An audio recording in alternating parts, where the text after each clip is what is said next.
Understanding outlier, grasping the uncommon in the English language. Hello, language enthusiasts. Today, we're diving into a fascinating English term, outlier.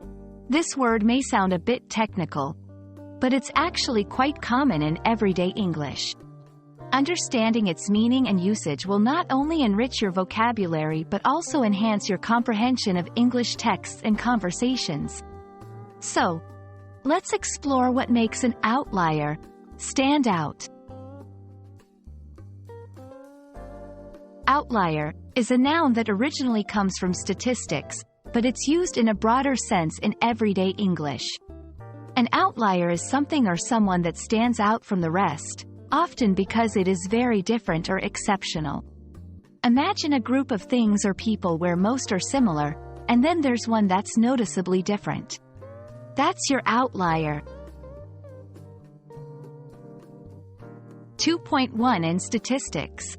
In statistics, an outlier is a data point that is significantly different from other data points in a dataset.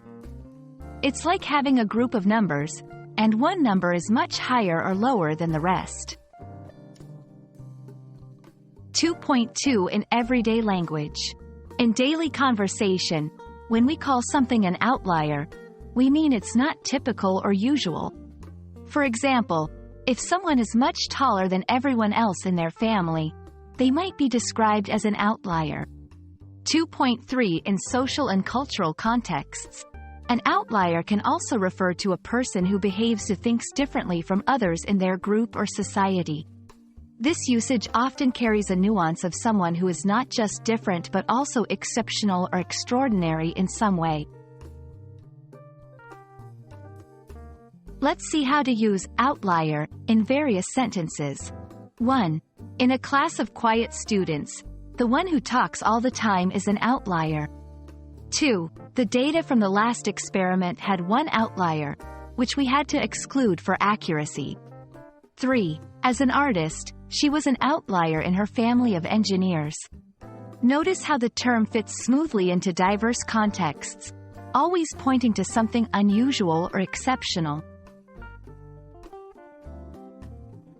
Understanding synonyms can expand your ability to use the concept in different ways.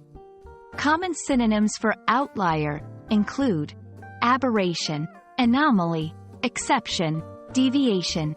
Each of these words has a slightly different nuance, but they all circle around the idea of something that is not typical. And there you have it. Now you know what an outlier is and how to use it in various contexts. This term is a handy addition to your English vocabulary, helping you describe things, people, or situations that stand out from the norm. I hope you found this explanation helpful. Keep exploring and enjoying the richness of the English language.